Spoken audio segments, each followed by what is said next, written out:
World, welcome back, Charge the Game podcast. I'll be your host here, Chuck. And apparently, guys, Aja Wilson and Angel Reese are responsible for the WNBA's growth. Not the young lady that started basketball and, was the college sensation at, Iowa and had been drafted to the Indiana Fever and broke WNBA records all season long.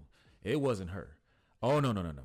It was Aja Wilson and Angel Reese. Now, I know you guys are like me, right? You probably thought this was a fake article, or you're probably just wondering, is this propaganda? Is this to push the other side of this NBA feud, fuel, or rivalry between Angel Reese and others versus Caitlin Clark, right? You see here how Angel Reese and Aja Wilson led the WNBA's growth. I just want to stop right now and ask everybody who has come across this video or who is currently watching, name two things that Angel Reese did or Aja Wilson did that you felt like, man, it's because of them that people are moving arenas. Or Aja Wilson and Angel Reese are primarily responsible for the multi-billion streaming deal that the WNBA got, or the private jets, or so many other things, guys. Like, literally, I can't think of any single thing on Aja Wilson's part. At least we can say with Angel Reese that there had to be some type of villainized propaganda to fuel the fan base to grow the game. Maybe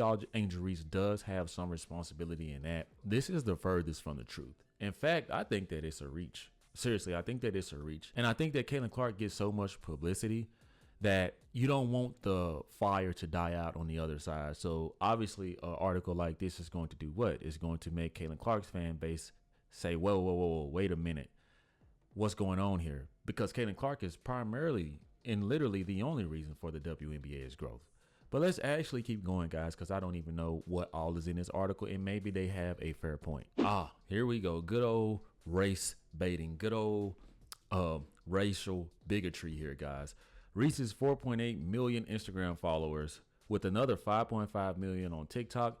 Endorsement deals and content creation show that black women, including more like Aja Wilson and Candace Parker, are still the forefront of the WNBA's growth as an entertainment brand. Oh my God. They have to say things like this shows that black women are still on the forefront. I don't think that nobody cares, honestly, about this as much as black women who play that sport, because a general fan, we don't care. It's not a race thing. It's a skill thing. It's a popular thing. Angel Reese is popular. Aja Wilson is popular. But Caitlin Clark is simply magnetic. It's generational talent. It's everything in the it factor for Caitlin Clark. And for this article to come out here and say that they are on the forefront, nobody's thinking about Candace Parker. And I like Candace Parker. Seriously, who's thinking about Candace Parker? When Candace Parker was doing her thing, outstanding Hall of Famer, not too many people really watched. The WNBA has been a failed product for 7 years or something like that. Candace Parker was a part of that. So how can these women be the forefront? How can Angel Reese be the forefront? Angel Reese just got here just like Caitlin Clark. And Caitlin Clark is massively more popular than Angel Reese. So it's all just bullshit, man. It's just bullshit propaganda. Trying to keep the other side of this racial rivalry going. They're going to continue to do things like this. This is a complete reach. It gets even crazier where it goes. Caitlin Clark is undoubtedly part of the reason why the NBA broke multiple viewership and attendance records during the 2024 season. I want y'all to look at how they said undoubtedly part of the reason. Part of the reason. Come on, man. I just didn't see any other rookie in the class of 2024 that was able to do what Caitlin Clark did.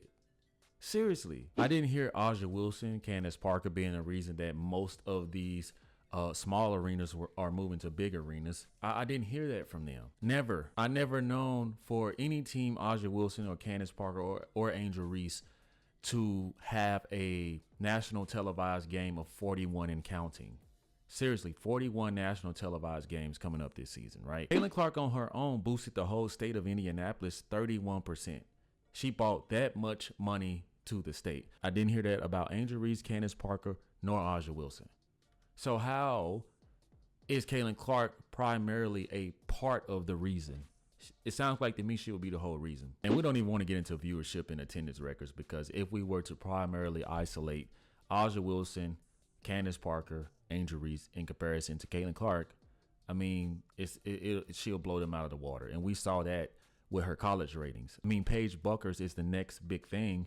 And literally, guys, she couldn't generate the same type of rating or viewership that Caitlin Clark was able to do. But anyway, guys, it goes on to say the Rookie of the Year played in both games that became the most watched WNBA matches ever aired on ABC and helped the Indiana Fever start a new single home attendance record of 340,715 fans. She also set a new single season record in assists and was among the league's top 10 scorers. Now I'm going to ask you guys, how can this same statement contradict itself like this? It seems like the beginning of this statement started off saying that she was part of the reason, only to give her nonstop praise, flowers, and roses on how she was able to break WNBA records. I mean, at the end of the day, you can't come out here and say these type of things without just acknowledging what Caitlin Clark has done. But because they don't want to come off as racist, they don't want to come off as not showing the sisters any love, they don't want to keep it real. And this is why this whole thing is just going to go back and forth, back and forth. They're going to exhaust this as much as they can. But people who really follow the sport, not just people who want to chime in and support things because the mass consensus are doing so, they're going to call this out. Real fans who watch it know that it isn't about any color. The fact that this article had to mention that Black women have always been the forefront, I mean, yeah, I'll give you guys that. I mean, this is a sport, men and women, dominated by African Americans. However, they didn't put the WNBA on the map the way that Caitlin Clark did, and the way that Caitlin Clark is going to continue to do. In fact, I never knew that the WNBA ever had a face of the league until Caitlin Clark came. But you guys let me know what y'all think about this article. What do you guys think? Do you think that Angel Reese and Aja Wilson are primarily responsible for the WNBA's growth, or do you guys agree with me? Let me know what you guys think. If you guys found any value to the video, make sure you guys smash that subscribe button. It certainly helps your boy go a long way. Notification bell, like, share, and I'll see you guys in the next one. Peace.